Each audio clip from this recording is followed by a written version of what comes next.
హరే కృష్ణ. ఓం నమో భగవతే వాసుదేవాయ.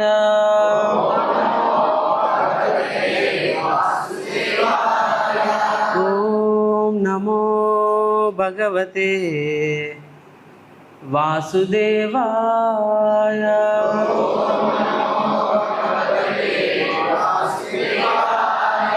ఓం నమో భగవతే వాసుదేవాయ.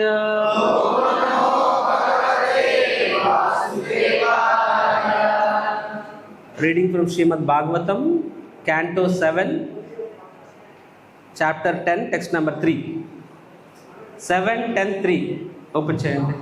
భృత్యలక్షణ జిజ్ఞాసుర్ భక్తాం కామేష్వచోదయాత్ భవాన్ సంసార బీజేషు హృదయ గ్రంథిషు ప్రభో. భృత్యలక్షణ జిజ్ఞాసుర్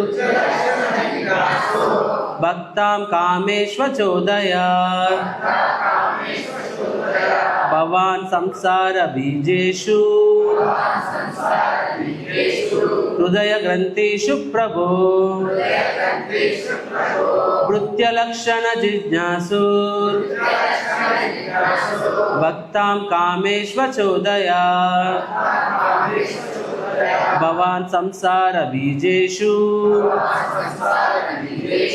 హృదయ గ్రంథిషు ప్రభో. ఎస్ ప్రభుజీ.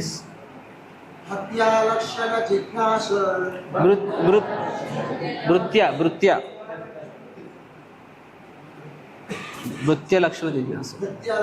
జిజ్ఞాసు భృత్యలక్షణ జిజ్ఞాసు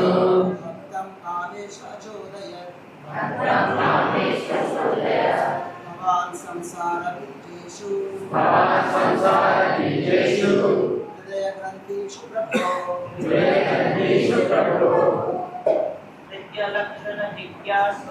భృత్యలక్షణ జిజ్ఞాసు బుద్ధ్యా కామేష్వచోదయాత్ భవాన్ సంసార బీజేషు హృదయ గ్రంథిషు ప్రభో. మాతాజీస్. భవాన్ సంసార బీజేషు హృదయ గ్రంథిషు ప్రభో. చెప్పండి శారదం గారు, సహజ నటి. భృత్యలక్షణ జిజ్ఞాసు భక్తాన్ కామేష్వచోదయాత్ భవాన్ సంసార బీజేషు హృదయ గ్రంథిషు ప్రభో. What meaning? భృత్యలక్షణ జిజ్ఞాసు చెప్పండి. విశుద్ధ భక్తుని లక్షణముల్ని ప్రదర్శింపవలనని కోరి. భక్తాం భక్తుడు, కామేషు కామవాంఛలు ప్రధానంగా ఉండేది భౌతిక జగత్తుకి. అచోదయాత్ పంపితివి. భవాన్ నీవు, సంసార బీజేషు ఈ భౌతిక జగత్తులో నిలిచి ఉండటకు మూల కారణము. హృదయ గ్రంథిషు ఏదైతే భోగవాంఛ బద్ధ జీవుల హృదయంలో ఉన్నదో. ప్రభు, ఓ ఆరాధ్య దైవమా. అనువాదం భాష్యం కృష్ణ కృపామూర్తి శిల ప్రభుపాద్ ద్వారా. శిల ప్రభుపాద్కి అనువాదము. నా ఆరాధ్య దైవమా. నేను చెప్తాను, మీరు వినండి. ఓకే. సంసారమునకు మూల కారణమైన కామబీజము ఎల్లరి హృదయములో ఉన్నందునే విశుద్ధ భక్తుని లక్షణములను ప్రదర్శించుటకు నన్ను ఈ భౌతిక జగత్తునకు పంపితివి. భాష్యం. నిత్య సిద్ధ భక్తులు సాధన సిద్ధ భక్తుల గూర్చి భక్తి రసామృతనడి గ్రంథము విస్తృతంగా చర్చ కావించి ఉన్నది. ఏ విధంగా భక్తుడు కావచ్చునో తమ స్వీయ ఉపమానము ద్వారా బోధించుడికే నిత్య సిద్ధ భక్తులు వైకుంఠం నుండి ఈ భౌతిక జగత్తంకు అరుంధెతురు. ఈ జగత్తునందరి జీవులు వారి నుండి ఉపదేశము బడసి భగవద్ధామమునకు మరులటుకు మొగ్గు చూపగలరు. నిత్యసిద్ధ భక్తుడు భగవద్ధాజ్ఞ పైననే వైకుంఠము నుండి అరుదించి విశుద్ధ భక్తుడగు ఎట్లో అన్యాభిలాషిత శూన్యం తన స్వీయ ఉపమానం ద్వారా ప్రదర్శించును. ఈ భౌతిక జగత్తునకు వచ్చినప్పటికీ అట్టి భక్తుడు భౌతిక భోగముల ప్రలోభమునకు గురికాడు. నిత్యసిద్ధ భక్తుడైన ప్రహ్లాదుడు దీనికి చక్కని ఉదాహరణము. అతడు మహాభాగవతుడు. అసురుడకు హిరణ్యకశిపుని ఇంటి జన్మించినప్పటికీ ఏ విధమైన భౌతిక భోగమునకు అతడు అనురక్తుడు కాలేదు. విశుద్ధ భక్తుని లక్షణములను చూపగోరియే నరసింహదేవుడు పరమ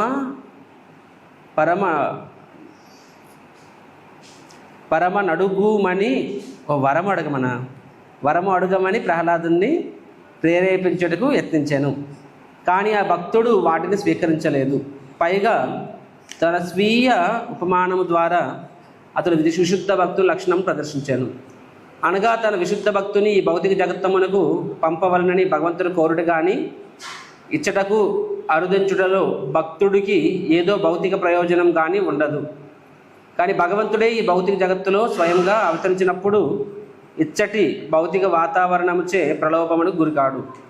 లౌకిక కర్మలలో తనకెట్టి సంబంధం లేనప్పటికీ ఏ విధంగా భక్తుడు కావచ్చునో సామాన్యుడికి అతడు బోధించును. అదేవిధంగా భగవద్ఆజ్ఞ అనుసరించి ఇచ్చటకు అరుదించడి భక్తుడు కూడా విశుద్ధ భక్తుడగు ఎట్లో స్వీయ నడవడిక ద్వారా ప్రదర్శించును. కనుక విశుద్ధ భక్తుడే బ్రహ్మదేవునితో సహా సకల జీవులకు చక్కటి ఉపమానమై ఉన్నాడు.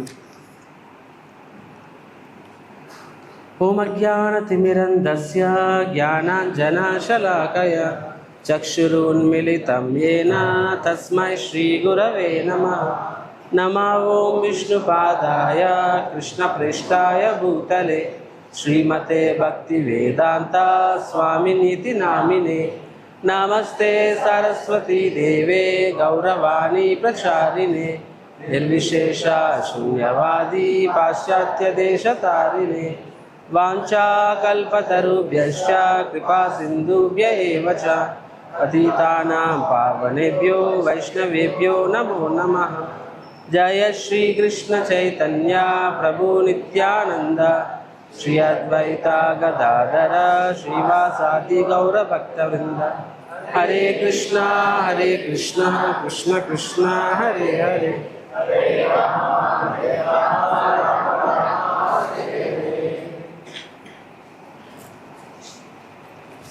టెంపుల్కి వేసి పెట్టేయాల్సిందే. పెట్టేద్దామా? ఓకే, మీరు అందరూ అనుకుంటే అయిపోతుంది. వెళ్ళేటప్పుడు అందరూ తలో పర్సులు ఎక్కడ వదిలేసి వెళ్ళిపోయాడు చాలంటే. ఆఫ్కోర్స్ ఈరోజు పర్సులు ఏముంటాయి, కార్డులు. హరే కృష్ణ. భక్తులందరికీ స్వాగతం. ఐ థింక్ 8 o'clock కనుక జనానికి ఎక్కువ ఉత్సాహం వచ్చినట్టుంది. మ్యాంగోస్ కోసం ఉత్సాహమా? నేను ఇంకా క్లాస్ కోసం అనుకున్నా. What ever it is.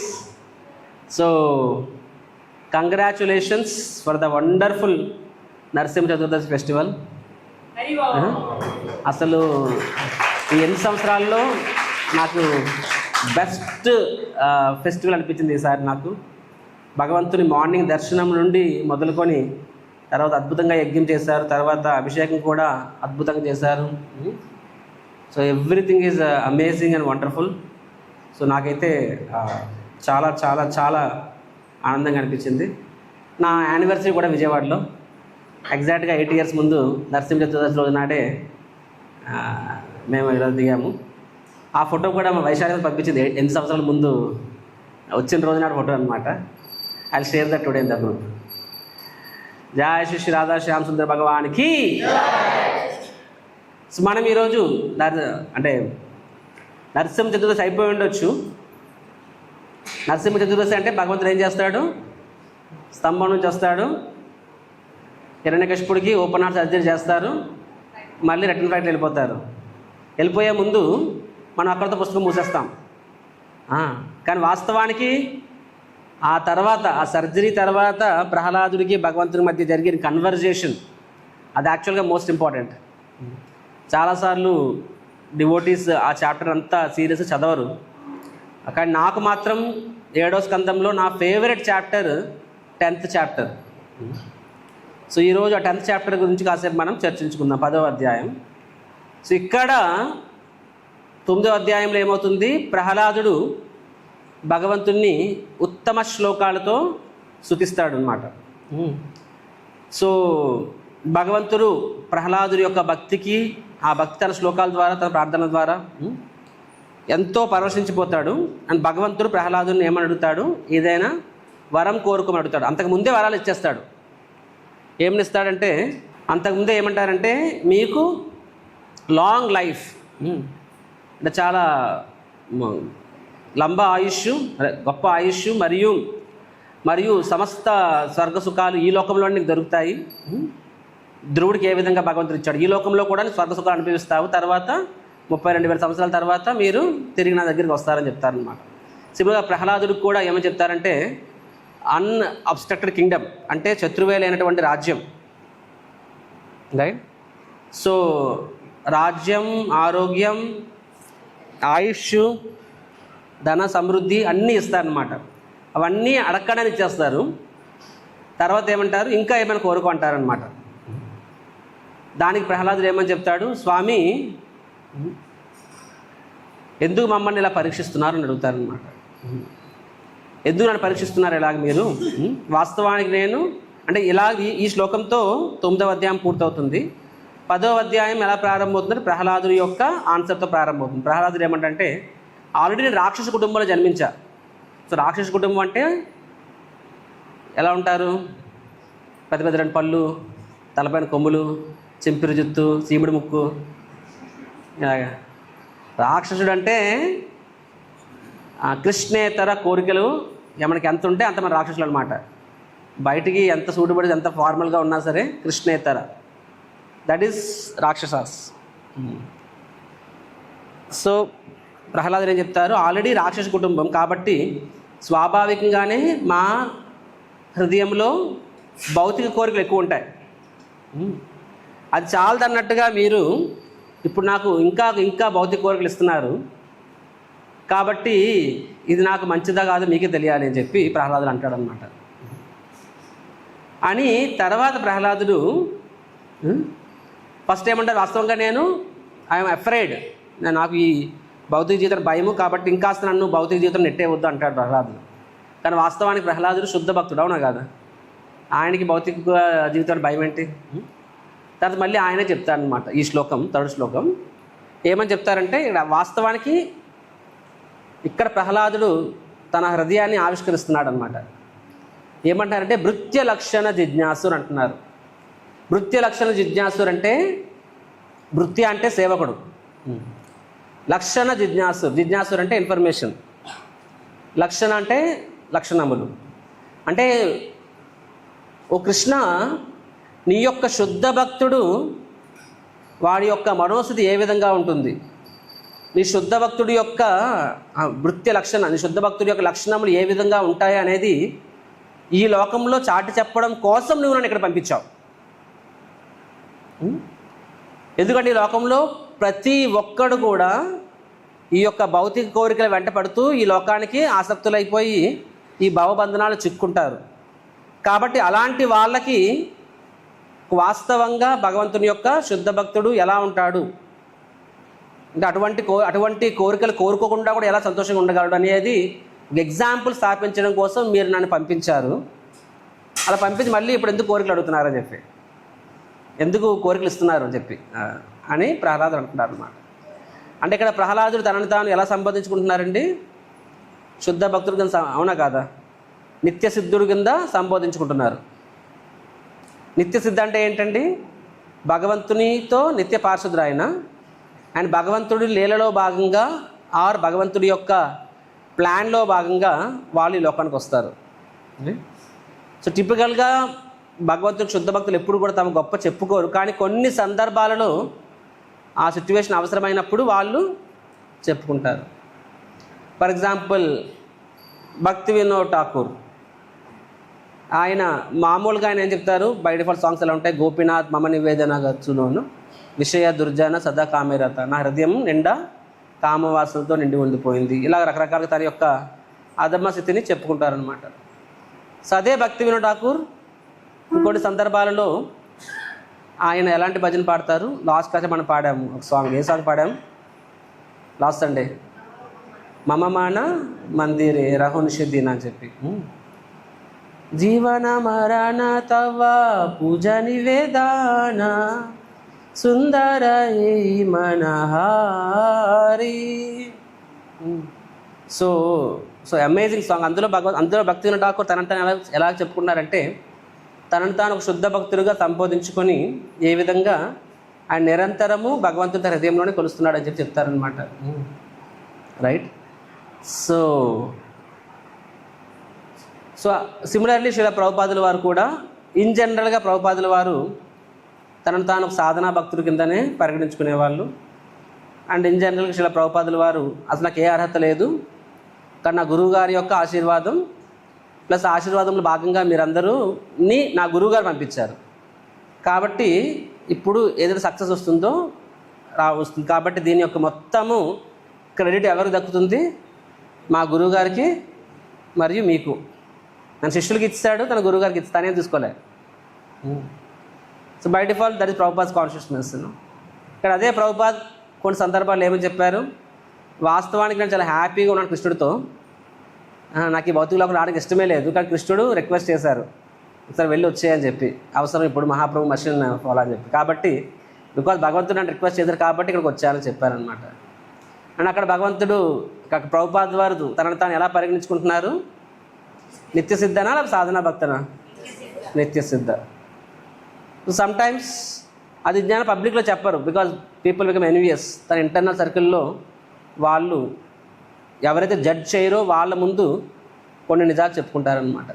So ఇక్కడ ఈ శ్లోకంలో ప్రహ్లాదుడు ఏమని చెప్తున్నారు, భృత్య లక్షణ జిజ్ఞాసు అంటే నీ యొక్క శుద్ధ భక్తుడి యొక్క గొప్పతనం చాటి చెప్పడం కోసం, నీ శుద్ధ భక్తుడి యొక్క లక్షణాలు ఈ లోకానికి తెలియజేయడం కోసము నన్ను పంపించారు మీరు, కాబట్టి నేను పాస్ అవ్వాలి కదా. మీరు ఏ పర్పస్ కోసం పంపించారో దాన్ని నేను పాస్ అవ్వాలి, కాబట్టి మీరే మళ్ళీ దానికి ఎందుకు అవాంతరాలు పెడుతున్నారు అని చెప్పి అంటున్నారనమాట. అంటే ఇక్కడ ఏ ఎగ్జామ్ పాస్ అవ్వాలి అక్కడ? ఎందుకంటే ఇన్ జనరల్గా ఈ లోకంలో భగవంతుడికి భక్తుడికి మధ్య రిలేషన్ ఎలా ఉంటుంది, గివ్ అండ్ టేక్. మనకి ఇస్కాన్ రాకముందు మనకు తెలిసినంత వరకు, అవునా కదా, ఇచ్చిపుచ్చుకోవడాలంతే. సో అంటే భగవంతుడు మన కోరికలు తీరిస్తే ఆయన ఉన్నాడు, తీర్చకపోతే కొన్నిసార్లు ఆయన లేడు. ఇది మన స్థాయి, కరెక్ట్. సో ఆ విషయాన్ని, కానీ నిజమైన భక్తుడు ఎలా ఆలోచిస్తాడు అనే విషయాన్ని ఈ లోకానికి చాటి చెప్పడం కోసం మీరు నన్ను ఇక్కడికి పంపించారు. కాబట్టి ఏ పర్పస్ పంపించారో దాన్ని నేను చేయనియండి నన్ను, కాబట్టి దయచేసి నన్ను మీరు బలవంత పెట్టొద్దు అని అడుగుతున్నారు ప్రహ్లాదుడు. సో ఇది ఈ యొక్క శ్లోకం యొక్క కాంటెక్స్ట్. మనం ఇప్పుడు సరే శుద్ధ భక్తుడి యొక్క లక్షణములు చాటి చెప్పడం కోసం నన్ను పంపించన్నారు కదా, ఆ లక్షణాలు ఏంటి అనేది మనము నెక్స్ట్ 3 శ్లోకాస్లో మనం చూస్తామన్నమాట. That is today's chapter. So yeah, so భక్తుడు అనేవాడు ఎలా ఉంటాడు, ఆయన భగవంతుడి సేవలో భాగంగా ఆయన తిరిగి ఏది సేవ తప్ప వేరే ఏది ఆశించాడు. కానీ భగవంతుడు కూడా భక్తుడికి వాస్తవానికి ఇక్కడ చెప్పారు కదా, భవాన్ సంసార బీజేషు హృదయ గ్రంథిషు ప్రభు అని చెప్పి. సో మీరు కూడా ఇన్ జనరల్గా నీ భక్తులకి ఏది మంచిదో అదే ఇస్తారు తప్ప అదర్వైజ్ ఎవరు ప్రహ్లాదు చెప్తున్నాడు అనమాట, కరెక్ట్. సో భగవంతుడు కూడా తన భక్తులు మనం 100 అడగొచ్చు. దేవతలకి భగవంతుడికి తేడా ఏంటి అంటే, పాన్ షాప్ ఉంది, అక్కడికి వెళ్ళి 10 రూపాయలు ఇస్తే ఒక గోల్డ్ ఫ్లాగ్ ఫిల్టర్ దగ్గర పెడితే పాన్ బడ్డీ వాడు ఇస్తాడు ఇవ్వడా, దాంతోపాటు మ్యాచ్ బాక్స్ కూడా ఫ్రీగా ఇస్తాడు. అదే 10 రూపాయలు డాడీకి ఇచ్చి సిగరెట్ అడిగితే ఏమిస్తాడు? అబ్బని తీయని దెబ్బ ఇస్తాడు అనమాట. So what is this non sense? మా పాప కన్నా కూడా అంటే మా డాడీ కన్నా కూడా ఆ పాన్ వాలాయి బెటర్. వాడు అడగకుండానే మనం అడగాలి కానీ ప్రతిసారి ఇస్తాడు. కానీ ఇక్కడ డాడీ ఇవ్వట్లేదు.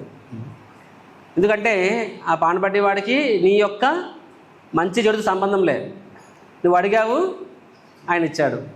కానీ నీ తండ్రి నీ యొక్క యోగక్షేమాలు చూసేవాడు అనమాట.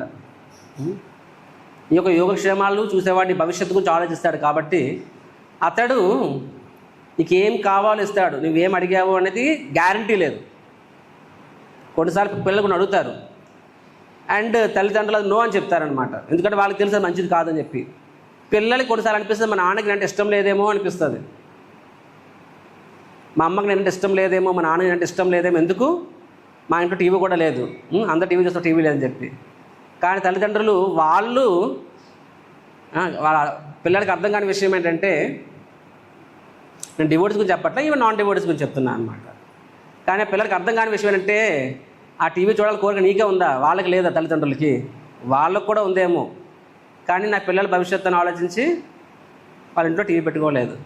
మేబీ ఎగ్జాంపుల్ ఇప్పుడు అవుట్డేటెడ్ ఏమో, అందులో స్మార్ట్ ఫోన్లు వచ్చాయి, ప్రతి మా ఇంట్లో టీవీ ఉందేమో. బట్ మేబీ ఓల్డ్ ఎగ్జాంపుల్ వర్తిస్తుందేమో. సో తల్లిదండ్రులు అనేవాళ్ళు పిల్లలు తను తప్పుగా అనుకున్నా పర్వాలేదు, కానీ వాళ్ళు పిల్లలకి మంచిది కానిది చెయ్యరు. రైట్? సిమిలర్గా భగవంతుడు అనేవాడు తన భక్తుడు ఒకవేళ తప్పుగా తను అర్థం చేసుకున్నా పర్వాలేదు తప్ప తన భక్తుడికి మంచిది కానిది ఆయన ఇవ్వడు. రైట్? అదే ప్రహ్లాద్ ఇక్కడ చెప్తున్నారనమాట. సో సో సో మీరు అలా ఇవ్వరు అని చెప్పి. నెక్స్ట్ ప్రహ్లాదుడు ఏం చెప్తున్నారు? వాస్తవానికి సో భక్తుడి యొక్క లక్షణాలు చెప్పడం కోసం వచ్చాడు కదా. సో భక్తుడి యొక్క లక్షణాల గురించి చెప్తున్నారు ఇక్కడ శ్లోక నంబర్ 4. సో వీలైతే చెప్పండి వెనకతల. నాణ్యతాతే అఖిల గురు గతేత కరుణాత్మన యస్త ఆశీష ఆసస్తే నసభృత్య సవైవని. ఇక్కడ ఏం చెప్తున్నారంటే శ్లోక నంబర్ 4 కదా, దేవ అఖిల గురు లేనిచో భక్తుడు ఎడ పరమ కరుణ కలిగిన నీవు లాభదాయకం కానిదేదో చేయుటకు అతన్ని ప్రేరేపింపవు. ఇది ఎట్లుండగా భక్తికి ఫలంగా ఏదో భౌతిక లాభం కోరువాడు నీ విశుద్ధ భక్తుడు కాదాలుడు. నిజంగా అతడు సేవకు ప్రతిఫలం కోరేడి వణిజుడు వంటి వ్యక్తి అని చెప్తున్నారు అన్నమాట. ఇప్పుడు చెప్పినట్టుగా ఏం చెప్తున్నారు ఇక్కడ భగవంతుడు? నాణ్యతే అఖిల గురు గతేత కరుణాత్మన అని చెప్పి. సో మీరు యాక్చువల్గా మీ భక్తుడికి ఏది మంచో అదే ఇస్తారు తప్ప వాడు ఏదైతే అది ఎవరో చెప్తున్నారు ప్రహ్లాదుడు. అండ్ ఏ వ్యక్తి అయితే నేను భగవంతుడి పట్ల భక్తి చేశాను, భగవంతుని నమ్ముతున్నాను కాబట్టి భగవంతుడు నా కోరికలు తీర్చాలి అని ఏ భక్తుడైతే కోరుకుంటాడో వాస్తవానికి ఏంటంట నసభృత్య సవై వణిక్. వణిక్ అంటే ఏంటి? వణిక్ అంటే మర్చెంట్, వణిక్ అంటే వాణిజ్యం, బిజినెస్. హిందీలో బనియా అంటారనమాట.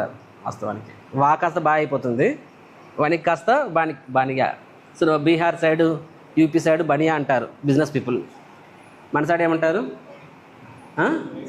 వైశ్యాస్ అంటారు అనమాట, కౌంటర్లు అంటారు అనమాట, వైశ్యాస్ అంటారు. సో వాస్తవానికి నసభృత్య సవైవనికి అంటే ఆయన సేవకుడు కాడంట, అతను ఏంటంటే ఎవడంట? బిజినెస్ మ్యాన్ అంట. సో మనం చాలాసార్లు చూస్తాం ఒక బిజినెస్ మ్యాన్ ఎలా ఆలోచిస్తాడు, ఎక్కడైనా 10 రూపాయలు పెట్టాడు అంటే అక్కడ నుంచి కనీసం 100 రూపాయలు ఆలోచిస్తాడు, అవునా ఆశిస్తాడు, ఊరికిలో చేయడు కదా. సిమిలర్గా చాలామంది ఈవెన్ సోకాల్ డివోటీస్ మందిరానికి వస్తారు, కొబ్బరికాయ కొడతారు. కొబ్బరికాయ ఎంత రేటు ఇప్పుడు నాకు తెలియదు, 20 రూపాయలు ఉందా ఎక్కువ? 40 అయిపోయిందా? బ్రహ్మచారికి రేట్లు తెలియవు, సంతకాలు పెడతాం అంతే. 40 రూపీస్. సరే 40 రూపీస్ కొబ్బరికాయ కొట్టాడు అంటే కనీసం 40,000 రూపీస్ కోరికలు కోరుతాడు అనమాట. ముందు 10 రూపాయలు కొబ్బరికాయ కొడితే 10,000 రూపాయలు కోరికలు కోరేవాడేమో. ఇప్పుడు ఇన్ఫ్లేషన్ పెరిగిపోయింది కాబట్టి 40 రూపాయలు కొబ్బరికాయ కొడితే కనీసం 40,000 రూపాయలు కోరికలు కోరుతాడనమాట. So typically this is what ప్రహ్లాదుడు ఏం చెప్తున్నాడు, మన దృష్టిలో ఇది భక్తి, కానీ ప్రహ్లాదుడు ఏమన్నాడంటే దిస్ ఇస్ నాట్ భక్తి, దిస్ ఇస్ యాక్చువల్గా బిజినెస్ అంటున్నాడు అనమాట. ఇది భక్తి కాదు, ఇది బిజినెస్ అని చెప్తున్నాడు అనమాట. రైట్. చాలాసార్లు సిమిలర్గా మనము ప్రభుత్వ ఉద్యోగులు అడుగుతాం, మీరు ఏం చేస్తున్నారంటే ఏమంటారు, సర్వీస్ అంటారు అనమాట. ఇప్పుడు రైల్వేస్లోని మిలిటరీ వాళ్ళని చూడండి, ఏం చేస్తారంటే సర్వీస్ అంటారు అనమాట. సర్వీస్ అంటే మనం అర్థం చేసుకోవాలి గవర్నమెంట్ ఉద్యోగం అని చెప్పి. కానీ 7th పే కమిషన్ రివిజన్ లేదు, ఆర్ ఎస్ఐఆర్ కాదండి అది, ఇప్పుడు రిటైర్మెంట్ పెన్షన్ ఆపేస్తారు కదా, దానికి ఏదో అంటారు కదా, పెన్షన్ కదా, దానికి ఏదో పేరు ఉంది, CPS graduate pension scheme, CPS అని చెప్పి. సో జీపీఎస్లు ఆపేశారు, సిపిఎస్లు ఆపేశారు, శాలరీలు పెంచారు, పెన్షన్లు ఆపేశారు. కానీ మన వాళ్ళు పెన్షన్ కావాలి ధర్నా చేస్తుంటారనమాట. సో నువ్వు బయటకు ఏం చెప్పు, నువ్వు ఏం చేస్తున్నావంటే సర్వీస్ అంటాం. కానీ వాస్తవానికి ఒక్క నెల జీతాలు 2 రోజులు పడకపోతే ఏం చేస్తాము, వెంటనే చలో విజయవాడ అని చెప్పి మన కరకట మొత్తం బ్లాక్ చేసేస్తాము, అందరూ ఎంప్లాయీస్ అందరూ వచ్చేస్తారు పొలోమని, అవునా కాదా? సో వాట్ ఈస్ ఇది సర్వీస్? నిజంగా చెప్పండి, నేను this is not service, this is actually job or you can say business అనమాట. సో వాస్తవానికి సర్వీస్ అంటే ఎలా ఉండాలంట, సర్వీస్ మీన్స్ యస్త్వ ఆశీష ఆశస్తే, that means no other motivation. మన భగవాన్ సేవ చేస్తున్నామంటే సేవకి ప్రతిఫలం ఏమి ఆశిస్తాము, ఏమీ ఆశించాం, తిరిగి మళ్ళీ సేవ ఆశిస్తాం. బట్ అదర్వైజ్ మనం ఒకటి చేసినందుకు ఫలితంగా ఇది ఆశించామంటే ప్రహ్లాదుడి భాషలో అదేంటో భక్తినా బిజినెస్సా, బిజినెస్ అని చెప్తున్నారనమాట. అవునా ప్రభుజీ, ఇక్కడ నాకు కూడా మరి కోరికలు ఉన్నాయి కదా, ప్రహ్లాదుడు ఎంత స్ట్రిక్ట్ ఏంటి, ఏం చేస్తారు చెప్పండి. భాగవతం అది, భాగవతంలోనే ఏం చెప్పారు, ధర్మ ప్రోజ్జిత కైతవత్ర పరమో నిర్మత్సనాలం సతం. ధర్మ ప్రోజ్జిత అంటే ఈ ధర్మార్థ కామోక్షముల్ని ఎడం కాదు తన్నేస్తుంది అనమాట వాటిని. ఎందుకంటే మన భక్తులకు వచ్చినప్పుడు ఫస్ట్ ఏదో కోరుకునే వస్తాం భగవంతుని దగ్గరికి, తర్వాత ఇప్పుడు కోరుకుంటేనే తప్పు అంటే ఎక్కడికి పోతాం మనం. కానీ ప్రహ్లాదుడు అంటున్నాడు, కానీ వాస్తవానికి భగవంతుడే అండండి. భగవంతుడు ఇంకా చాలా చాలా దయామయుడే. భగవద్గీతలో ఏం చెప్పాడు, చతుర్విధం భజంతే మాం జన సుకృతును అర్జున ఆర్తో అర్థార్థో జిజ్ఞాసో జ్ఞానీచ భరతర్షభ. అక్కడ ఏమని చెప్తున్నారు కృష్ణుడు, చతుర్విధం భజంతే మాం జన సుకృతినో అంటున్నారనమాట. జన సుకృతినో అర్జున. సో వాళ్ళని వాస్తవానికి సుకృతినో మహాత్మ అంటున్నారు. ఎవరంటే వాళ్ళు ఆర్తో అంటే దుఃఖంలో ఉన్నవాళ్ళు, ఆర్తార్తి అంటే ఏదో భౌతిక కోరికలతో ఉండేవాళ్ళు, జిజ్ఞాసు అంటే జస్ట్ ఇంక్విజిటివ్ తెలుసుకోవాలి. 18 కూడా చాలామంది వస్తారు, అందులో చాలామంది ఇంక్విజిటివ్ పీపుల్, జస్ట్ ఏమైనా తెలుసుకోవాలంతే, దాన్ని ఇంప్లిమెంట్ చేయాలా వద్దానని అని కాదు. జ్ఞాని అంటే ఇంప్లిమెంట్ చేయాలని ట్రై చేస్తాడు. సో 4 రకాలు కూడా వాస్తవానికి అంత భగవంతుని పాయింట్ ఆఫ్ వ్యూగా తన పాయింట్ ఆఫ్ వ్యూలోనే ఆలోచిస్తారు నలుగురు కూడా. సో వాస్తవానికి నలుగురు in that sense that doesn't come under in one sense, that doesn't come under pure devotion. అయినా సరే భగవంతుడు వాడిని ఏమని చెప్తున్నాడు, జనాం సుకృతినో అర్జున అంటారనమాట. ఇంకో సందర్భంలో ఏం చెప్తారంటే మహాత్మన అంటున్నారు భగవంతుడు.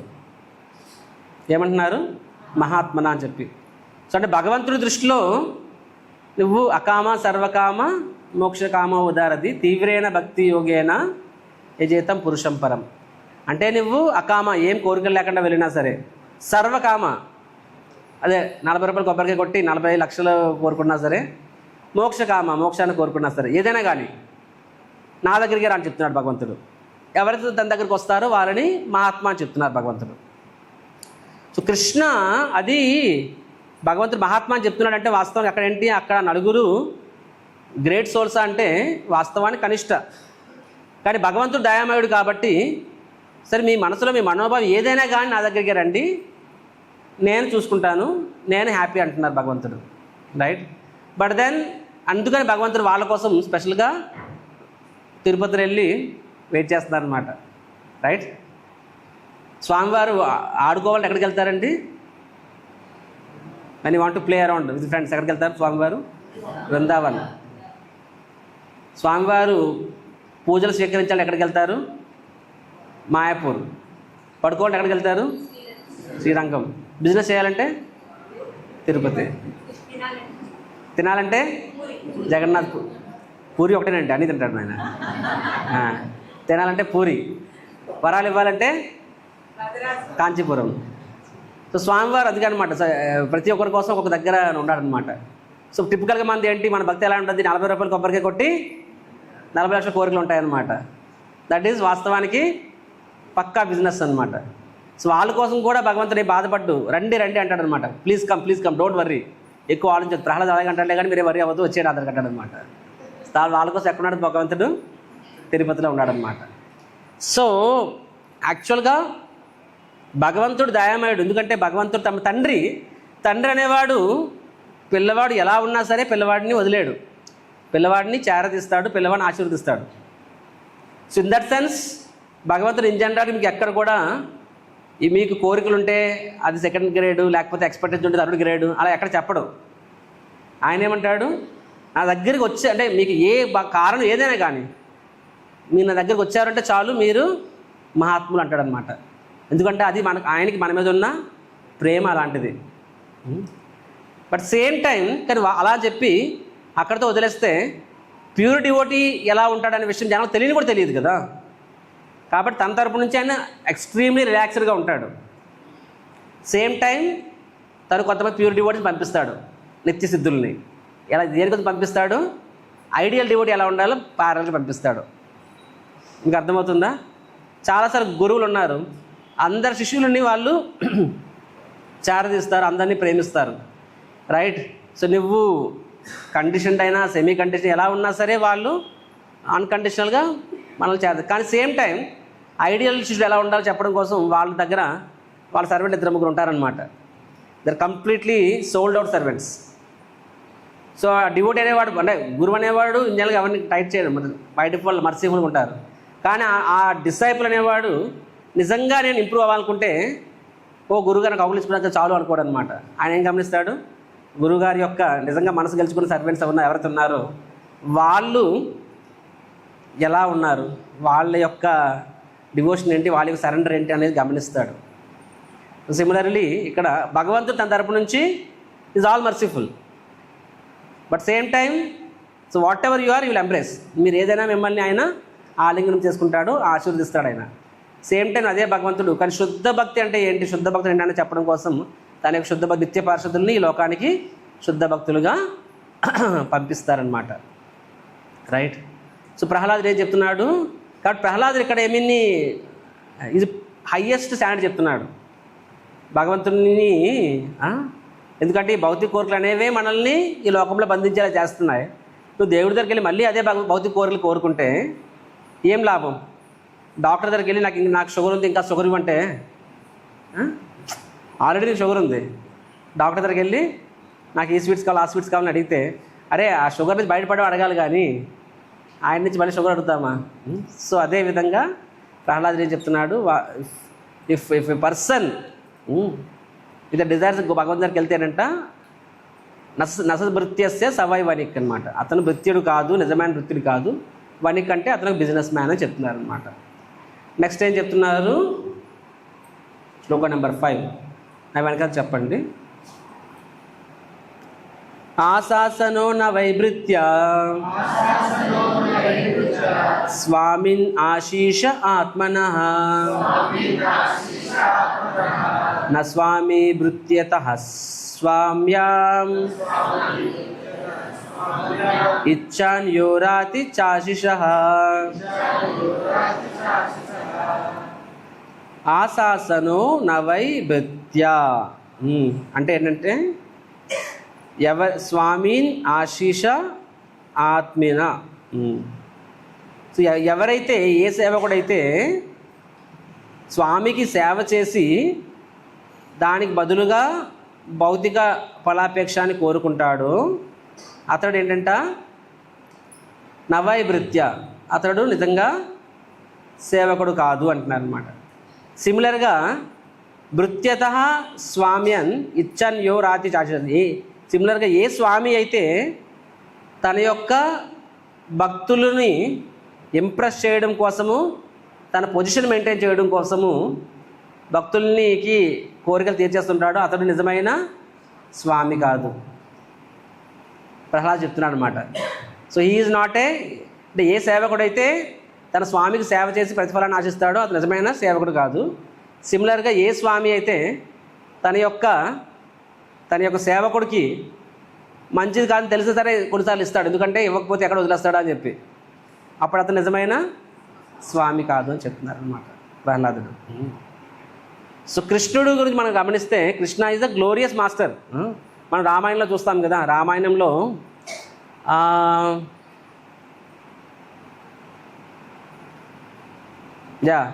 విభీషణుడు తన ఇద్దరు సేవకులతో వస్తాడు.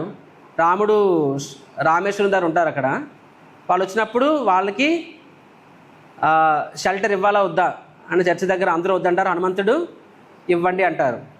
ఎందుకంటే అప్పుడు నేను చూశాను ఈయన ఒక్కడే కరెక్ట్గా ధర్మం వైపు మాట్లాడాడు అని చెప్పి. అప్పుడు రాముడు ఏం చెప్తున్నాడు, వాస్తవానికి అతను నా శరణాగతికి వచ్చాడు కాబట్టి 100% నేను ఇస్తాను ఆయనకి. ఎవరైనా తన జీవితంలో ఒక్కసారి ఓ రామా నేను నీ వాడిని అంటే ఆయన నేను ఎప్పుడు వదిలిపెట్టను అని చెప్పి. కాబట్టి అప్పుడు రాముడు ఏం చేస్తాడు, విభీషణుడికి ఒక తల మీద కిరీటం పెడతారనమాట. పెట్టేయమంటారు, ఈరోజు నేను నిన్ను లంకాధీశుడిగా నేను నిన్ను నియుక్తులు చేస్తున్నాను అంటారనమాట. సో విభీషణుడు యాక్చువల్గా ఆయన లంకారాజు అవడానికి రాలేదు, రాముడు సేవ కోసం వచ్చాడు. కానీ రాముడు ఆయనకి లంకాధీశుని చేస్తున్నారు. సో అప్పుడు పక్కన సర్వెంట్స్ అంటారు, రామ మీరు అంటున్నారు ఎవరు వచ్చినా సరే వాళ్ళకి షెల్టర్ ఇస్తారని చెప్పి. మరి రావణుడు వస్తే అంటే రావణుడు వచ్చి షెల్టర్ ఇస్తానంటారు అనమాట. మరి లంకని ఆల్రెడీ విభీషణుడికి ఇస్తారే, మరి రావణుడికి ఏమి ఇస్తారంటారు అనమాట. నా అయోధ్య ఇచ్చేస్తా అంటాడు అనమాట రాముడు. నా అయోధ్యని ఇచ్చేస్తా అంటారు. మరి భరతుడు ఉన్నాడు, భరతుడికి ఏమి ఇస్తారంటే నా వైకుంఠాన్ని ఇచ్చేస్తా అంటారు అనమాట. శ్రీరామచంద్ర భగవానికి నా వైకుంఠాన్ని ఇచ్చేస్తా భరతుడికి అంటారనమాట.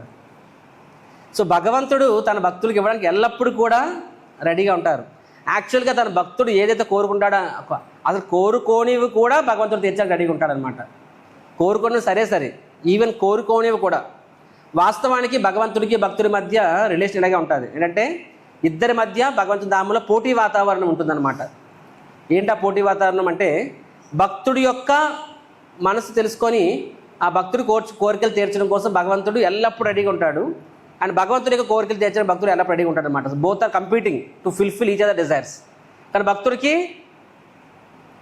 భక్తుడికి భగవంతుని యొక్క ఆనందం ఇవ్వడం మించి వేరే కోరిక ఉండదు. కాబట్టి భక్తుడి కోరిక తీర్చాలంటే భగవంతుడు కష్టమే. ఎప్పుడు ఏం కోరుతానని భగవంతుడు ఈగర్గా వెయిట్ చేస్తూ ఉంటాడు అనమాట.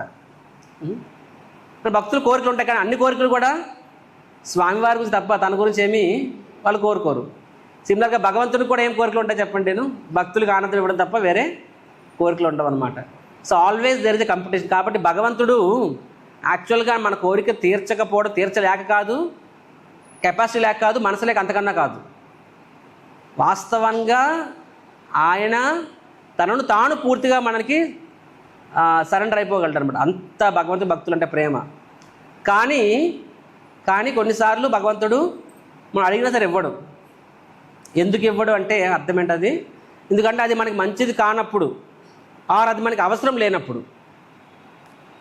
ఇప్పుడు అర్జునుడికి మనం గమనిస్తే ఆయనకి పరమశివుడు ఎదురుగా నిలబడేంత శక్తిని ఎవరిచ్చే చెప్పండి. పరమశివుడు ఎక్కడ? అర్జునుడు జీవాత్మ, పరమశివుడు ఎక్కడ? శంభుతత్వాను. అలానే పరమశివుడు ఎదురుగా నిలబడి నిలదొక్కున్నాడు కదా, అంత శక్తి ఎవరిచ్చారు? భగవంతుడు ఇచ్చాడు కదా. కాబట్టే కదా పరమశివుడు ఎదురు నిలబడగలిగాడు, పశుపతస్త్రం సంపాదించాడు ఆయన. సిమిలర్గా ఇంద్రుడిని ఎదుర్కోగలిగాడు, ఇంద్రుడు ఓడించాడు రకంగా చెప్పాలంటే. దానికి గాంధీవం వచ్చింది. సిమిలర్గా అక్కడ ఉన్న అతిరథ మహారాజు అందరూ ఓడించగలిగాడు అర్జునుడు. ఆ శక్తి అంతా ఎక్కడి నుంచి వచ్చింది ఆయనకి? భగవంత్ కృష్ణుడి నుంచి వచ్చింది. అంటే ఆయనే ఇచ్చాడు.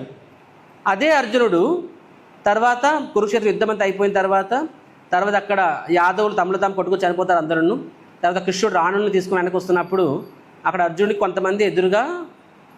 కొంతమంది సాధారణ దారి దోపిడీ ముఠా వాళ్ళు ఎదురుపడతారు. జయ శ్రీ రాధాశ్యామసుందర భగవానికి. సాధారణ దారి దోపిడీ ముఠా వాళ్ళు ఎదురుపడతారు. వాళ్ళు అర్జునుడు ఏమనుకుంటారు, అరే వీళ్ళకి అసలు బుద్ధి ఉంది, నా ముందు నిలబడతారని చెప్పి. కానీ వాళ్ళు అర్జునుడిని ఓడించేసి ఆ రాణుల్ని తీసుకువెళ్ళిపోతారు వాళ్ళు అనమాట. నా అర్జునుడికి ఎంత ఇన్సల్ట్, ఎంత అవమానం ఇది, రైట్? ఆఫ్టర్ ఆల్ సాధారణ దారి వాళ్ళ దగ్గర ఇంకా అస్త్రాలు శస్త్రాలు కూడా ఏముండవు. మేబీ కర్రలు, ఏవో చిన్న కర్రలు రాళ్ళు ఉంటాయేమో వాళ్ళ దగ్గర. సాధారణ దారి దోపిడి వాళ్ళు అర్జునుడిని ఓడించేశారు. అతిరథ మహారథులను సముద్రం అంతటి తిమింగలాలను ఓడించిన అర్జునుడిని వాళ్ళు ఓడించేస్తారనమాట. ఓడించి వాళ్ళు రాళ్ళని తీసుకెళ్ళిపోతారు. సో అర్జునుడు ఒట్టి చేతిలో తిరిగి వస్తాడు హస్తినాపురానికి. వచ్చి అక్కడ యుధిష్ఠిర మహారాజు చెప్తాడనమాట, వంచితోస్మిన్ మహారాజా అంటాడనమాట. వంచితోస్మిన్ మహారాజా, ఐ గాట్ డిఫీటెడ్, చీటెడ్ అని చెప్పి. సో అక్కడ అర్జునుడు చెప్తాడు, నేను భీష్ముడిని ఎదిరించగలిగాను, ద్రోణుని ఎదిరించగలిగాను, కర్ణ, శల్య అందరిని ఎదిరించగలిగిన వాడిని, ఇంద్రుడిని ఎదిరించాను, శివుడిని ఎదిరించాను, అది నేను. అలాంటి నేను ఈరోజు ఒక సాధారణ వ్యక్తి చేతిలో నేను ఓడిపోయాను, నేను మోస్ట్ ఇంపార్టెంట్ టైం అని చెప్పి. సో ఆయన ఏమంటాడు, బికాస్ భగవంతుడు ఇప్పుడు నా నుంచి అన్నీ తీసుకెళ్ళిపోయారని చెప్పి. అర్జునుడు ఏమని కంప్లైంట్ చేయట్లేదు అక్కడ. అది ఈరోజు కంప్లైంట్, ఆయన బాధపడుతున్నాక కంప్లైంట్ చేయడం. ఆయన ఏమైంది, అరే అంటే కృష్ణుడికి అవసరం అనుకున్నప్పుడు నాకు పవర్ ఇచ్చాడు, ఇప్పుడు నన్ను పక్కన తోస్తాడు, అవసరం లేకపోతే అలా అంటలేదు ఆయన. ఏమైంది ఈ సర్ది ఆయన ఏమనుకుంటున్నాడు, బట్ మై సర్వీస్ రిక్వైర్డ్, నా సేవ అవసరం అయినప్పుడు భగవంతుడు నాకు చాలా ఇచ్చాడు, ఇప్పుడు నా సేవ అక్కడ అవసరం లేదు, భగవంతుడికి వేరే నీళ్ళు ఉంది.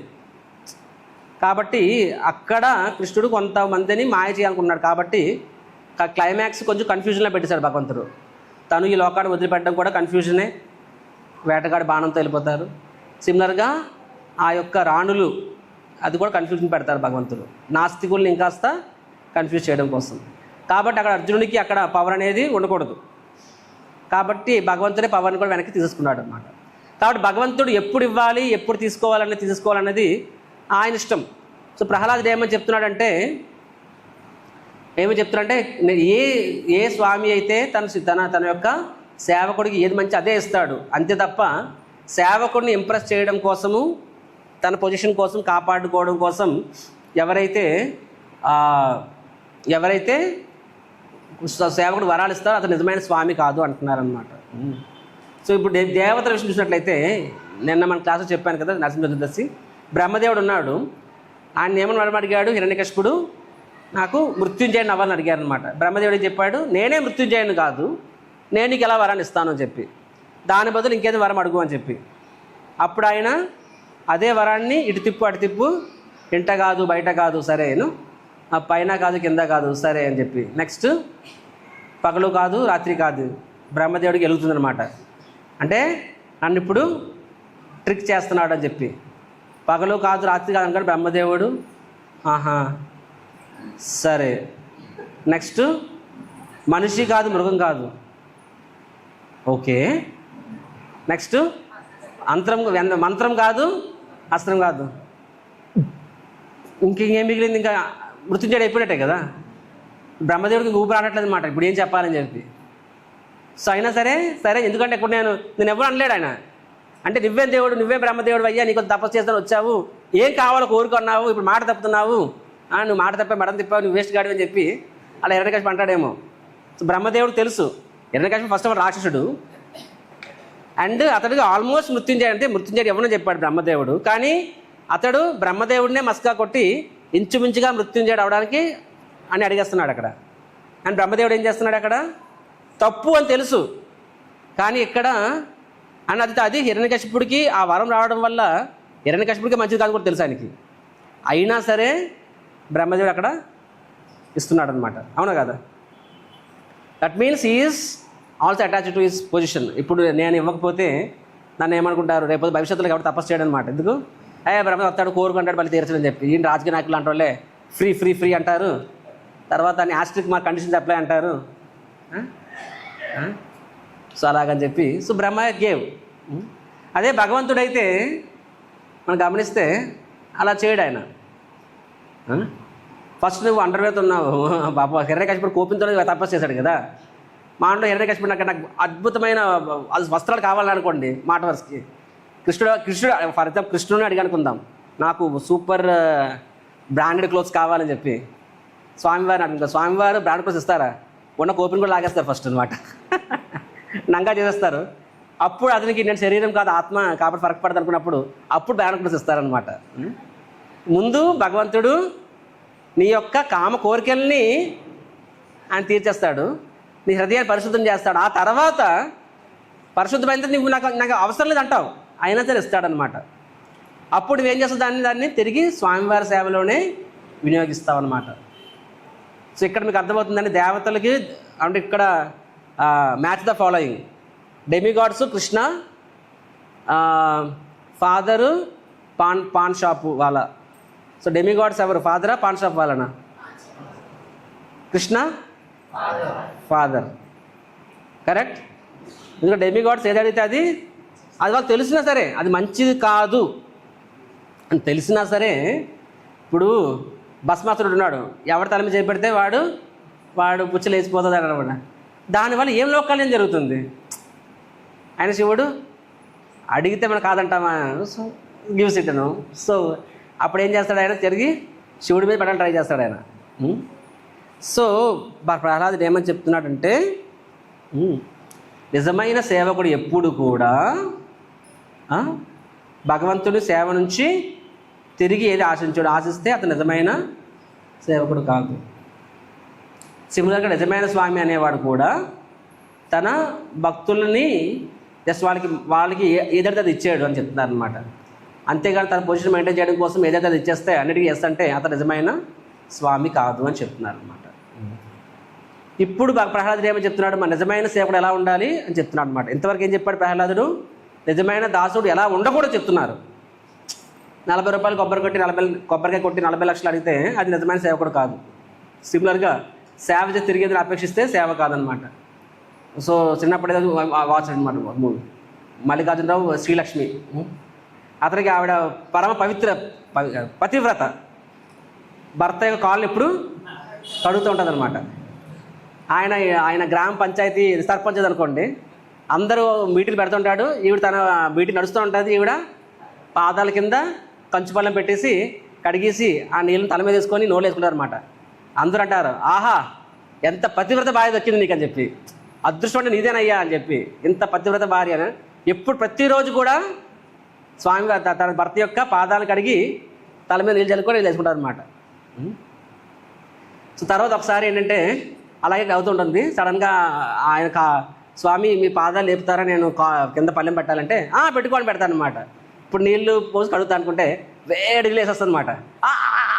ఏమైందంటే ఎవరో స్వామి చెప్పారు, వేడి నీళ్ళు వేస్తే ఇంకా వేగంగా నాకు ఇది వస్తుందని చెప్పిండే, వేడి నీళ్ళు వేస్తే ఇంకా నాకు ఎక్కువ పుణ్యం వస్తుందని చెప్పి, అంటే ఇక్కడ ఈ పుణ్యం ముఖ్యం అనమాట, నా కాలు ముఖ్యం కాదా అని చెప్పి. అప్పుడు అంత డౌట్ వస్తుంది, ఎందుకు అమ్మ నువ్వు ఏం కోరుకుంటావు అంటే, పతివ్రత స్త్రీ కదా నువ్వు, అంటే జన్మలకి ఈయన కావాలంటే చిచి ఈయన నాకేంటి అని చెప్పాను, నేను మంచోడు కావాలని చెప్పి తప్ప చేస్తాను అని చెప్పి. అంటే భర్తని ప్లీజ్ చేయడం కోసం కాదు, అంటే భర్త ఆయన సేవ చేయడం ద్వారా అంతకన్నా మంచి డెస్టినీ మంచి భర్త వస్తాడు, లేకపోతే నేనే భర్తను అవుతాను, లేకపోతే ఇంకేదో కారణం కానీ అంటే దానికోసం యాసిడ్ పంపి యాసిడ్ పోసేస్తాను, వేడి నీళ్ళు పోయి వేడి నీళ్ళు పోసేస్తాను. So I said that is not a servant actually. Last క్లాస్లో చెప్పుకున్నాం, మనం మారీచుడి గురించి చెప్పుకున్నాము. మారీచ వర్సెస్ జటాయు. మారీచుడు ఏమనుకుంటాడు, అరే రావణుడి చేత చేస్తే వేస్ట్, కనీసం ఎలాగ చావాలి, ఇప్పుడు అయితే రాముడి చేత చావాలి, రావణుడి చేత చావాలి, అదేదో రాముడి చేత చేస్తే పుణ్యం వస్తుంది అనుకుంటాడు. నిజమే కదా, భగవంతుడి చేత చనిపోతే ఏమవుతుంది, మోక్షం గ్యారంటీ, బ్రహ్మజ్యోతి వెళ్ళిపోతారు. సో మారీచుడు అలా అనుకుంటాడు అనమాట. కానీ మారీచుడు ఇంటెలిజెంట్ అంటే కాదు, ఎందుకంటే రాముడి చేత చనిపోతే మోక్షం తన గురించి ఆలోచించాడు తప్ప, దానివల్ల రాముడికి డిస్సర్వీస్ అవుతుంది అక్కడ. దానివల్ల ఏమైంది, ఆయన హే రామ హే లక్ష్మణ్ అని చెప్పి సీతే అని చెప్పి సీతమ్మవారి అపహరణానికి కారణమయ్యాడు. On the other hand Jatayu రావణుడి చేత చనిపోయాడు, కానీ ఆయన రాముడు మనసును గెలుచుకున్నాడు. కాబట్టి మనకేంటి అనేది ముఖ్యం కాదు, మన ప్రభువుకి, మనం సేవ చేసే ప్రభువుకి ఏంటి అనేది ముఖ్యం. నిజమైన సేవకుడు ఎప్పుడు కూడా తన సేవలో నాకేంటి అని ఆలోచించాడు, నాకేంటి అని ఎప్పుడు ఆలోచించాడు. ఏం ఆలోచిస్తాడు, ఇప్పుడు నా గురువులకి ఏంటి, భగవంతుడికి ఏంటి, అలా ఆలోచిస్తాడు. అతను నిజమైన సేవకుడు అనమాట. అదే విషయాన్ని ఇక్కడ శ్లోక నంబర్ 6లో చెప్తున్నారనమాట. వెనకాల చెప్పండి. అహం త్వకామస్త్వద్భక్తాస్ త్వం చ స్వామి అనాపశ్రయ నాణ్యతే హవయోరర్థో రాజా సేవకయోరివ. ఏమని చెప్తాంటే అహం త్వకామ స్వద్భక్తాస్. అహం అంటే నేను, త్వం అంటే ఇండీడ్ అని చెప్పి, అకామ నాలో ఏం కోరికలు లేవు, త్వద్భక్త అని చెప్పి. సో ఏమని చెప్తున్నారంటే ప్రహ్లాదుడు ఏమని చెప్తున్నాడు ఇక్కడ శ్లోక నంబర్ 6లో, దేవా నేను నీ నిస్వార్థ సేవకుడిని, నీవు నా నిత్య స్వామివి. స్వామి మృత్యుల సంబంధం అనేది సంబంధముకు అన్యమైనది మనకు అవసరం లేదు. నీవు సహజంగా నా స్వామివి, నేను సహజంగానే నీ మృత్యుడును, మన మధ్య వేరొక సంబంధమే లేదు అని చెప్పి. సో ఇక్కడ ప్రహ్లాదుడు ఏం చెప్తున్నాడు, ఒక సర్వెంట్ అనేవాడు, సేవకుడు అనేవాడు నాకేంటి అని ఆలోచించాడు. ఏం ఆలోచిస్తాడు, నేను సేవ చేసే ప్రభువుకి ఏంటి అని ఆలోచిస్తాడు అనమాట. సో మరి నాకేంటి ఎందుకు ఆలోచించడం అంటే దానికి కారణం చెప్తున్నారు అనమాట. ఎందుకంటే ఏం చెప్తున్నారు, అది నేను నీ నిస్వార్థ సేవకుడిని, I'm your servant and you are my master. And మనిద్దరి మధ్య సంబంధం ఏంటి, మాస్టర్ అండ్ సర్వెంట్, స్వామి మరియు మృత్యుడు, ఇదే మన ఇద్దరి మధ్య రిలేషన్. ఈ రిలేషన్ని ఇలాగే ఉండనిద్దాం. దయచేసి నేను ఇంత భక్తి చేశాను, ఇంత సేవ చేశాను అని చెప్పి దానికి మీరు వరాన్ని ఇచ్చి నా సేవకు వెలకట్టి దయచేసి నా సేవని కించపరచకండి అంటున్నాడు ప్రహ్లాదుడు అనమాట. ప్రహ్లాద్ మహారాజ్కి చూడండి ఎంత అంటే ఎంత ఇది. అది నాకు తాటి ముంజలు అంటే ఇష్టమే అలా అని చెప్పి డజన్లు తెలియలేను కదా. కానీ మా శ్రీకాంత్ తాటి ముంజలు ఇష్టం అని చెప్పి కనిపి ప్రతిసారి డజన్లు పంపించేస్తుంటారనమాట. పంపించారు. ఆ తాటి ముంజలు ఎంత అంటే ఒకటి పీస్ 5 రూపాయలు కదా, 12 పీసులు అంటే 60 రూపాయలు. 60 రూపాయలు నేను గూగుల్ పే చేసేస్తాను ఆయనకి. Thank you very much Prabhuji, Google pay. So ఏమనుకుంటారు వాళ్ళకి ఎలా అనిపిస్తుంది, అమ్మయ్య ప్రభుజీ డబ్బులు 60 పంపించా అంటే హ్యాపీ అవుతారా లేకపోతే బాధపడతారా? అదేంటి తిరిగి డబ్బులు పే చేస్తారు కదా, హ్యాపీ అవ్వాలి కదా.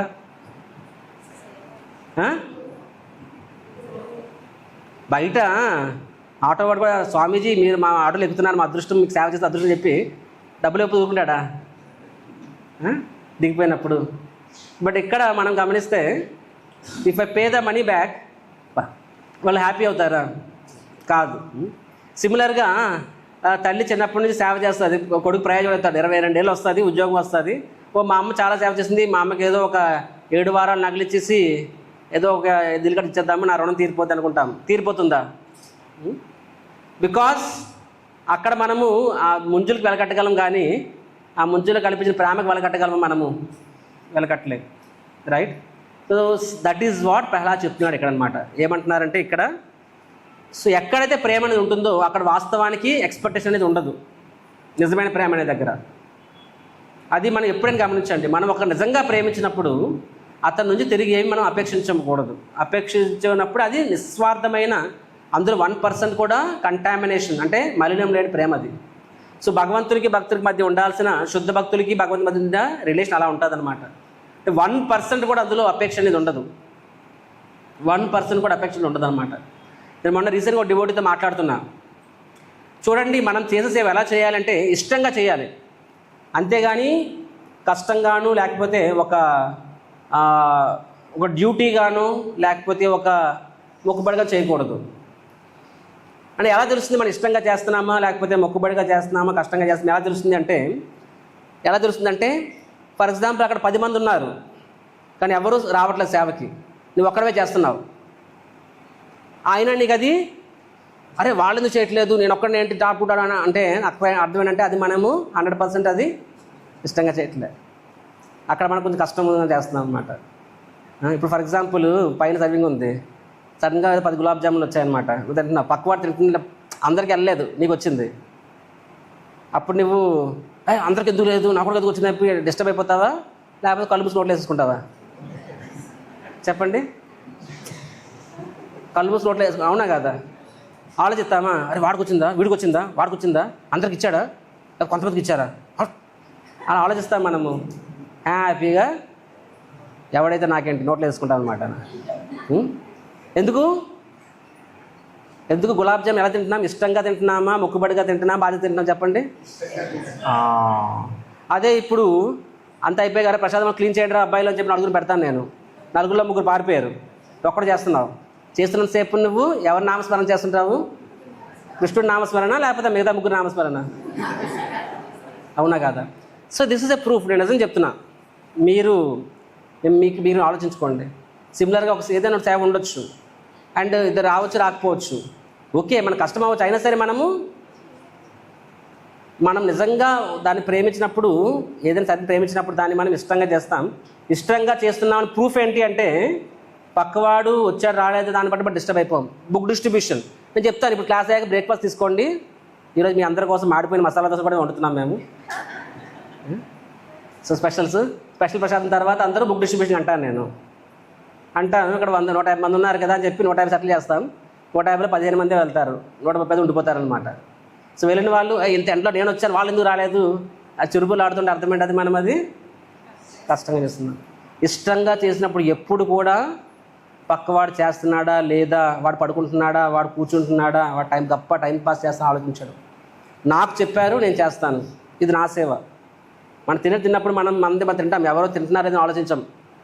ఎవరు తినకపోయినా సరే మనం తినేస్తాం, ఎందుకంటే ఇష్టంగా తింటాం కాబట్టి.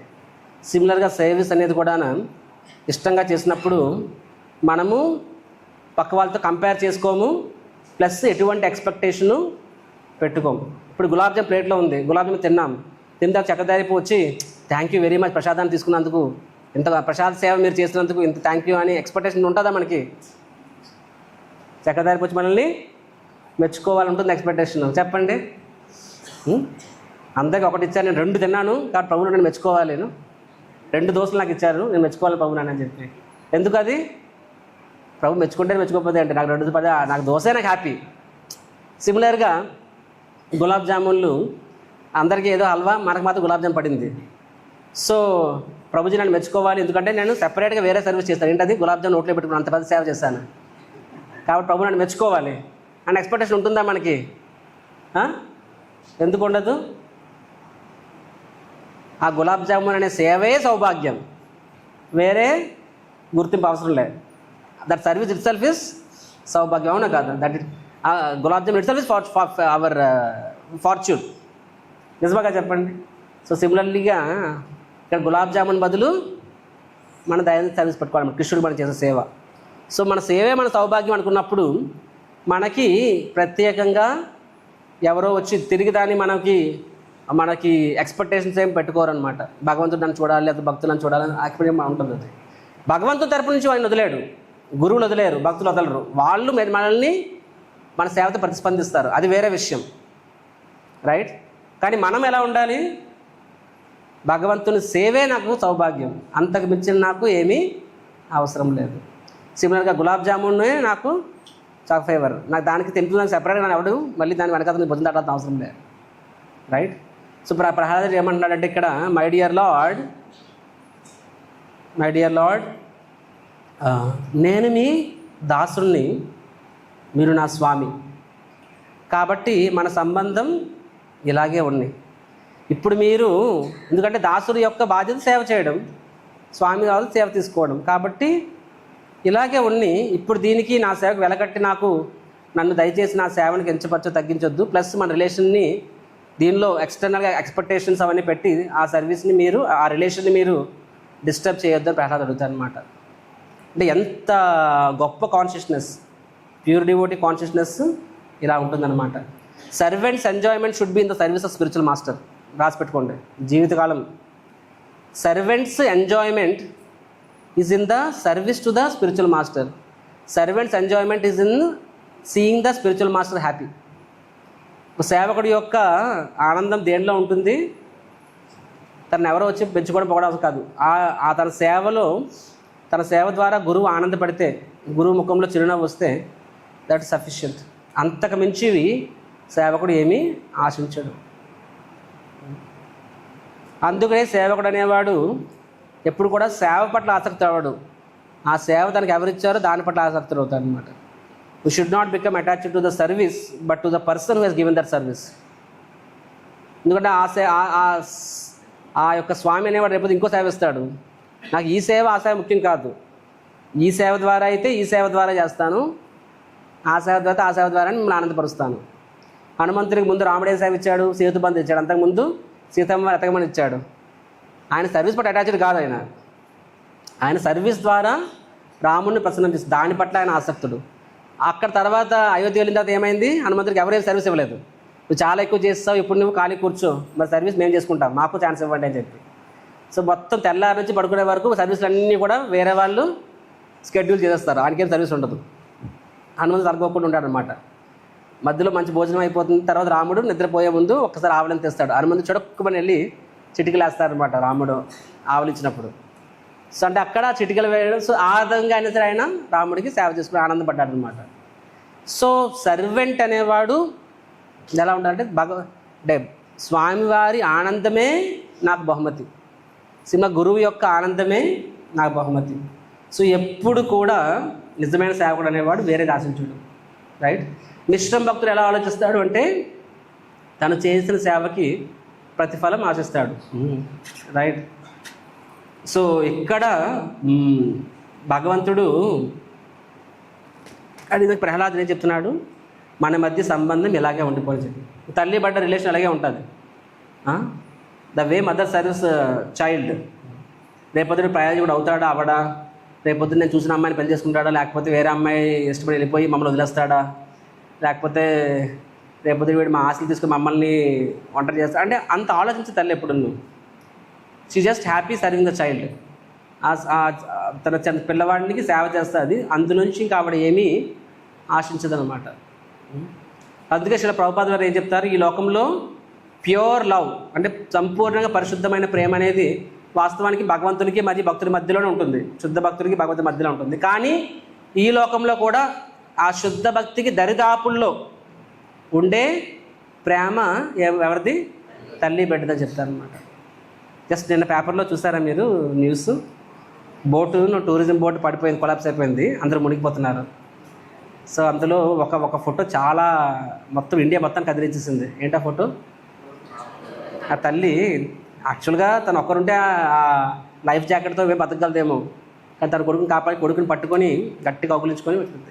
అంటే సెవెన్ అయిన తర్వాత కూడా ఇద్దరు కలిసే ఉన్నారనమాట. అది సో అంటే ఫర్ మదర్ ప్రాణం పోతుందన్న భయం లేదు, కానీ కొడుకు కాపాడలేకపోవచ్చుకోవడానికి ఎలా కొడుకు ఎలా కాపాడలేనా, నన్నే కాపాడుకుంటాను అనుకోవట్లే, కొడుకు పట్టుకుని ఉందా. సో దట్ ఈస్ క్లోజెస్ట్ అనమాట. So they don't expect anything, ఏ తల్లి కూడా ఏం ఎక్స్పెక్ట్ చేయదు. సిమిలర్గా నిజంగా భగవంతుని శుద్ధ భక్తుడు ఎప్పుడు కూడా ఆయన భగవంతుని సేవలోనే తన ఆనందాన్ని వెతుక్కుంటాడనమాట, అంతే తప్ప తిరిగి ఏది ఆశించడు. ప్రహ్లాదుడు ఏం చెప్తున్నాడు, వాస్తవానికి శుద్ధ భక్తుడు ఎలా ఉంటాడో,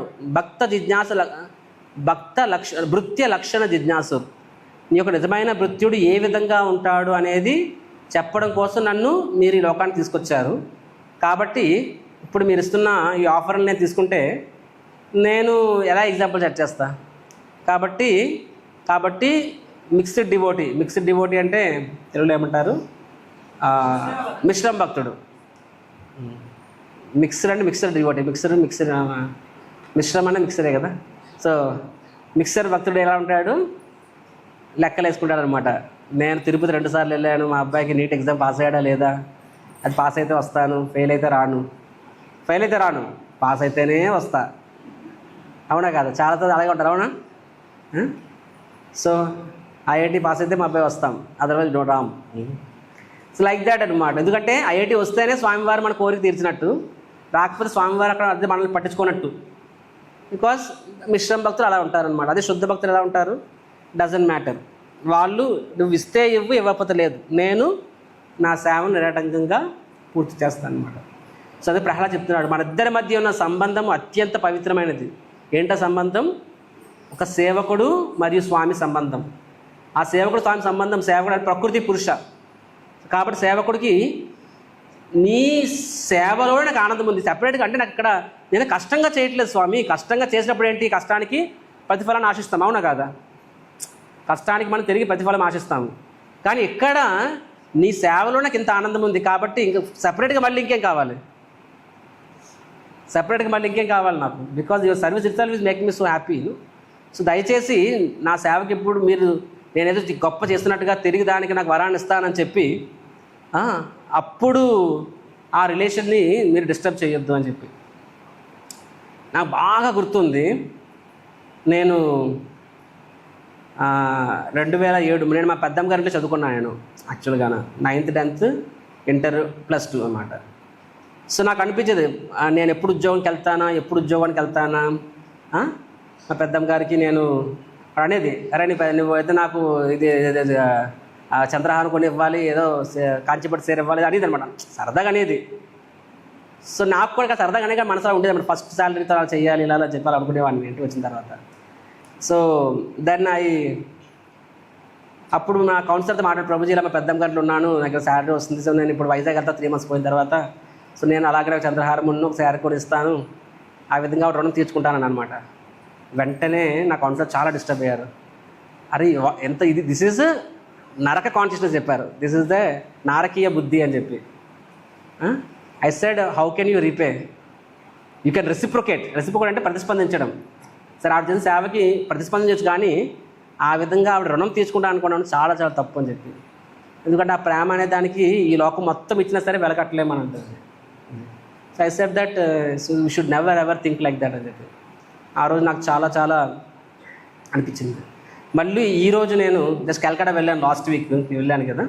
విత్ దిస్ ఆర్ కంక్లూడ్. అంటే ఒక గొప్ప వ్యక్తుల యొక్క మనోభావం ఎలా ఉంటుంది అనేది, ప్లస్ గొప్ప వ్యక్తుల యొక్క సాంగత్యం ఉన్నప్పుడు మనం ఎంత నేర్చుకోవచ్చు అంటే, నువ్వు 100 జన్మలు ఎత్తినా సరే నేర్చుకోలేని విషయాలు ఒక్క నిమిష కాలంలో నేర్చుకోవచ్చు.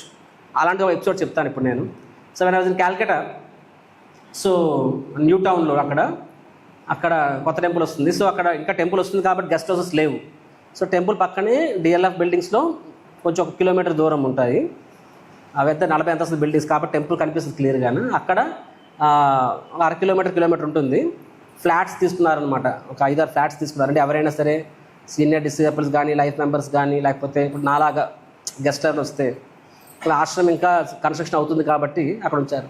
సో నేను అక్కడ వెళ్ళాను. అక్కడ సో నేను మా కౌన్సిలర్ ఆచార్య ప్రసాదం తీసుకుంటున్నాను. నేను అడిగాను, సో ఇప్పుడు ప్రసాదం టెంపుల్కి వెళ్తాం, లేదు ఇక్కడికే వస్తుంది అన్నారు ఆయన. కలిసి ప్రసాదం తీసుకున్నాము. తర్వాత అడిగాను, అంటే ఇప్పుడు నా కోసం మీరు తెప్పించారా ప్రభుజీ, లేకపోతే ఏ గెస్ట్ వచ్చినా సరే ఇలాగే ప్రసాదం తెప్పిస్తారా అంటే, లేదు ప్రసాదం ఎక్కడికే తెప్పిస్తాము అన్నారు ఆయన. అప్పుడు నేను ఇమీడియట్ అన్నాను, నువ్వు చాలా మేనేజ్మెంట్ ప్రభుజీ అని చెప్పి, లాట్ ఆఫ్ మేనేజ్మెంట్ ప్రభుజీ అన్నాను. ఎందుకంటే ప్రతి ఒక్కరి కోసం ప్రసాదాలకు ఒక్కొక్కరు ఒక్కొక్క హాట్ బాక్స్లో ప్యాక్ చేసి తేవడం అనేది, ప్లస్ వాళ్ళు ఎప్పుడు టైం తింటారో తెలియదు. వాళ్ళు తినాలనుకున్నప్పుడు వడ్డించాలంటే ఎంతమంది సర్వెంట్లు ఉండాలి అక్కడ? ఒక గెస్ట్ హౌస్కి 3 సర్వెంట్లు ఉండాలన్నమాట. ఉన్నారు అక్కడ. నేనేమన్నాను, లాట్స్ ఆఫ్ మేనేజ్మెంట్ ప్రభు అన్నాను. అని ఏమన్నాడు తెలుసా, లాట్స్ ఆఫ్ సర్వీస్ ఆపర్చునిటీ అన్నారు ఆయన. నాకు కళ్ళంట గిరగిరగిరగా కన్నీరు తిరిగిపోయాయి నాకు. అంటే ఆనందం తిరిగి, అంటే ఇదిరా నా మనస్సు అని చెప్పి, అంటే నా యొక్క లెవెల్ ఇంతే, నా లెవెల్ లాట్ ఆఫ్ మేనేజ్మెంట్ అనుకుంటే, అంటే నా use to think I'm intelligent గా, కానీ నా ఆలోచన, నా పరిధి ఎంతంటే ఇంతే నా పరిధి. కానీ గొప్ప వ్యక్తులు ఎలా ఆలోచిస్తారు, అక్కడ ఎక్కువ మేనేజ్మెంట్ తక్కువ, ఎక్కువ మేనేజ్మెంటే కాదంట, కానీ దానికి కూడా భగవంతుడు వనరులు ఇచ్చాడు. ఇంకిద్దరు ఎక్స్ట్రా పెడతాం, ఇంకిద్దరు మనుషులు ఎక్స్ట్రా పెడదాం, తప్పేముంది. కానీ వచ్చిన ప్రతి ఒక్కరిని వాళ్ళు ఎప్పుడు తీసుకోండి అప్పుడు ప్రసాదం మనం వేడివేడిగా ఆర్డర్ పెట్టి ఇస్తాం. సో నేను లాట్స్ ఆఫ్ మేనేజ్మెంట్ అన్నందుకు ఆయన లాట్స్ ఆఫ్ సర్వీస్ ఆపర్చునిటీ అంటే, నాకు అది ఎంత కళ నీళ్ళు తిరిగి ఎంత ఆనందం వేస్తుందంటే, ఇలాంటి వాళ్ళకి ఏదైనా అథారిటీస్ అని చెప్పాను. So that is their mindset అనమాట. సో కాబట్టి భక్తులు అనేవాళ్ళు they just happy doing selfless service, సేవలోనే ఆనందం వెతుకుతారు, అంతకుమించి వేరే ఏమీ కోరుకోరు. సో ప్రహ్లాదుడు కూడా ఇక్కడ ఏం చెప్తున్నారు, ఆ ఉదాహరణ స్థాపిస్తున్నారు. ఎలా స్థాపిస్తున్నారు, మన రిలేషన్ ఇలాగే ఉండి దయచేసి ఆ రిలేషన్ని మీరు తిరిగి దానికి ఏదో ఇచ్చి మీరు దాన్ని చెడగొట్టొద్దు అని చెప్పి ప్రహ్లాద్ అంటాడు అనమాట. సిమిలర్గా భగవంతుడికి మరి భక్తుడి మధ్యలో కానీ, ఆర్ అథారిటీ సబార్డినేట్ కానీ రిలేషన్ యాక్చువల్గా ఐడియల్గా ఇలా ఉండాలి. అలాంటి భగవంతుడే వదిలేడు, భగవంతుడు ఇచ్చే తీరుతాడు. ఆయన తగ్గడు, డిసైపుల్ అడగడు, ఆయన చెక్కడు ఈయన దొరకడు అనమాట. సో భగవంతుడు వదలరు, ఇచ్చేదాకా వదలరు, కానీ భక్తుడు మాత్రం ససేమిరా అంటాడనమాట. Similar the relation also. Authority అనేవాళ్ళు ఎప్పుడు కూడా తన భక్తులతో ఎలా ప్రతిస్పందించి ఆలోచిస్తారు. సబార్డినేట్ మాత్రం నా సేవే నాకు చాలు అనుకోవాలి ideally, without any expectation. So